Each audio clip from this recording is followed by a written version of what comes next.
The headstock was very carefully scuffed with some 400 wet sand, and because I'm going to do a clear coat shot, I've got the rest of the neck prepared for its later coats as well. In between the frets was done quite carefully. Then the final step to that is to take a very sharp edge and to just scrape very carefully along each fret. That prevents excessive buildup along the frets. Don't do that till after you've wet sanded because you don't want the water getting in underneath the frets. As you get to your final coats, you're going to find that dirt becomes more of an issue. You really don't want any kind of foreign dirt or dust to get into your finish when you're getting down to those final coats. So you can see I've put both the pieces that I'm going to paint onto a fresh piece of paper, and I've vacuumed underneath it and on top of it. I'm going to wipe these with a tack cloth before I put any more paint on them.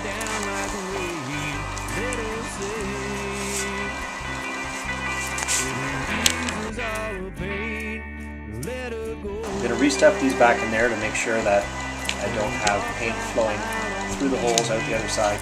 So you can see that I'm using a couple of rolls of tape to keep this part of the guitar up and off of the surface. I'm only going to paint the tops right now, and I'll go around the sides mostly for drip control, but I don't want anything that drips down touching the paper. It'll make it much more difficult to clean up. I start at one end and go to the other end. So I'm going to spread the first layer pretty thin, and the reason is I just don't want it dripping on me. Don't want it coming around the sides, flowing down and causing runs. Thicker layers when you're painting horizontally like this will flow out nicely and give you a nice flat surface with no orange peel and no high spots and low spots. I'm just going to jack up this end a tiny bit just to get that more level so that I don't pool paint in here. And now I'm going to do the same thing on the other guitar. As an experiment, I'm going to take a fairly dry brush. I'm just going to go quickly and lightly back and forth across each of the fret areas there until I have a thin, even coating. I'll see how that settles down, see if that actually gets me where I want to be on the neck. If it does, it saves me having to spray. Because I really prefer not to spray because I need respiratory protection and I need to worry about overspray and other things like that. I don't have to worry about if I brush paint. She cried so much I could not believe she was the same girl I fell in love with. As soon as the clear coat is applied, I put the part in the path of the space heater. The heat not only helps the paint cure, it also lowers the viscosity so that it flows out and lays flatter. The neck has been clear coated all the way. Any little low spots I kind of touched up with a brush to make sure that I was higher. A high spot can be sanded down, a low spot can't be sanded up. We have a pretty good base of clear coat over the JD Custom logo, so I can afford to flatten a little bit above that with the sandpaper as well. So I'm going to use 400 wet sand, and I'm going to be very, very careful not to push it too hard because 400 will burn through this paint pretty quickly if I push hard. 600 is also good. 400 just gives me a little bit better adhesion between layers. Again, I'm going to go in a bit of a circular motion. I take a rag, I wipe regularly, and I look for glossy spots. Glossy spots are low spots, and if there's no gloss, it means that I'm good to move on. I can see because this is flat, not shiny, I'm down to the black paint, but I do need to scuff here. I need to flatten here, here, and here.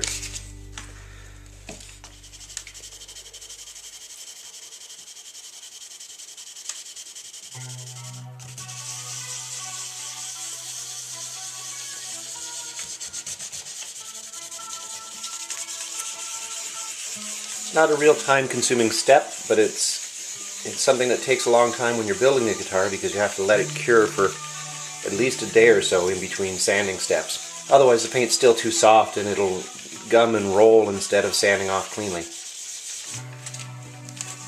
Well, the head's all done. I've got a little bit of gloss here and there, but it's a little bit scuffed, so I should get good adhesion. And that's about as low as I can go over the black paint, because the black paint is actually up above the level of the previous clear, and if I sand down much more I'm going to start taking black paint off. The back is also prepared, ready Back of the neck is ready for final coats. And so I've got a fairly level fretboard here, so a very light sanding of 400 should get it ready for its final spray coat or two. And as usual, sand a little bit, and then I wipe and I look to see where I'm glossy and where I'm not glossy.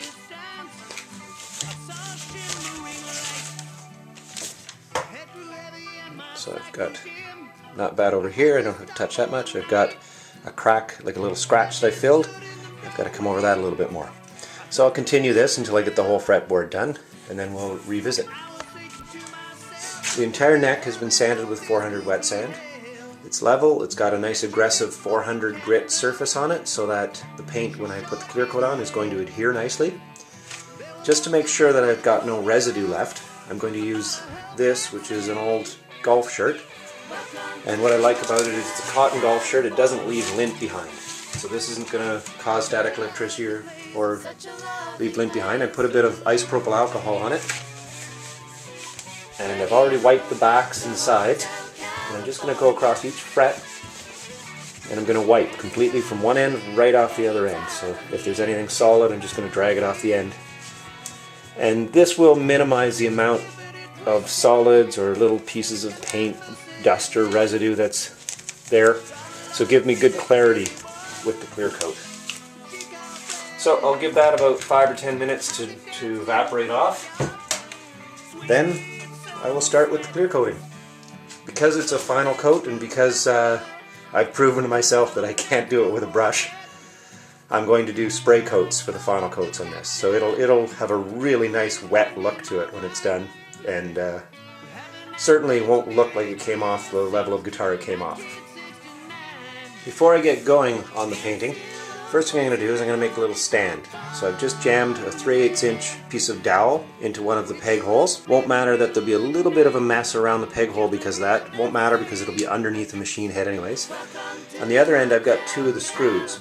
So I've just put them in part way, and then I'm going to tape around them to keep the paint off of the actual screw. And that way I'll paint this side, and when I flip it up to paint this side, the other side can be wet, it won't be touching anything. Because it's still a little bit wet, I can leave this side tacky. When I paint the other side, I get good adhesion between the 2 sides as opposed to getting an area where I've got wet paint over dry paint where you won't get good adhesion. Well, it's all ready to go. I'm going to take the camera out at this point. I don't want it to get overspray on it, and we'll see you after I've painted it. Clear coat has had a couple of days to dry, so you can see it's got a nice gloss on it. It's got the odd gun spit. I don't know if you can see the gun spit in there. There's a little protruding piece of junk on the surface, and that's just some clear coat that came off as a solid from the gun and got stuck on the surface. What we're going to do is we're going to polish this up. We're going to do this fret in here, and we're going to start with 1000 grit wet sand. Right, and I just go back and forth lightly. I use my fingernail to get it in right beside the fret on both sides. Just want to make sure that I'm polished right up to the fret. So I go both directions, I go side to side, back and forth a little bit. I wipe it with a rag to see if all the high spots are gone. I've still got some here and here, so I'll go back there a little tiny bit more. And here a little bit more, with a little bit more local pressure on.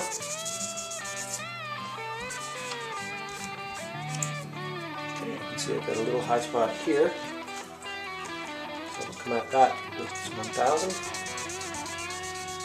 It doesn't take an awful lot, and you don't want to sand through the finish, so you don't go very long. And now that is good, so that's level, so I'll begin the polishing process. That was 1000, so 1500, because I've already got the high spots down, I'm just going to do a quick polish, just to take the scratch marks from the 1000 out. Doesn't take very much at all, just a few seconds. Switch over to 2000. Same thing again.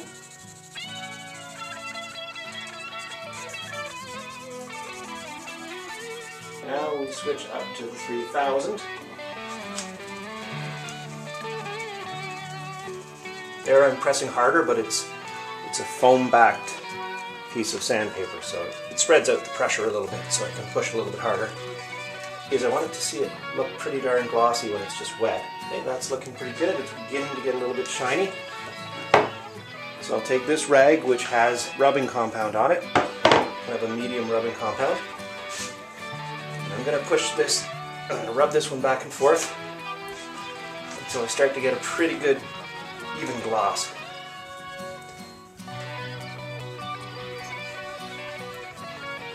See, the gloss is gradually building there. Again, I go in multiple directions.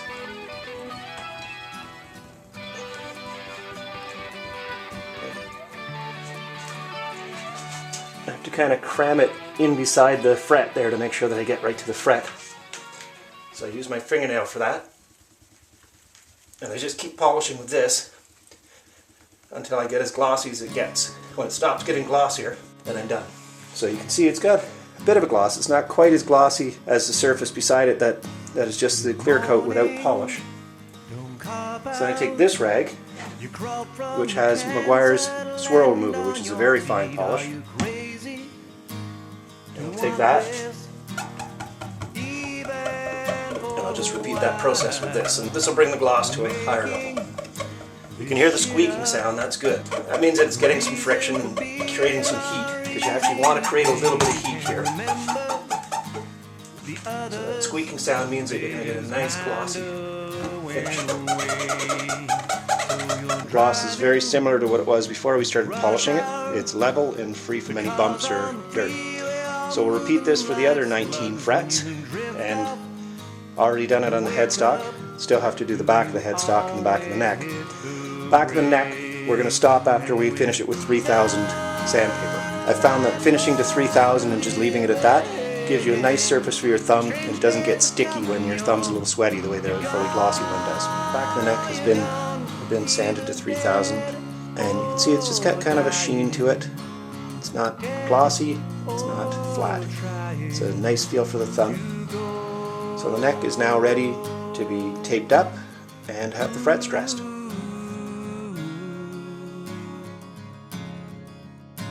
It's evening, you're tired, you sleepwalk a robot out to the street. Are you crazy to want this even for a while?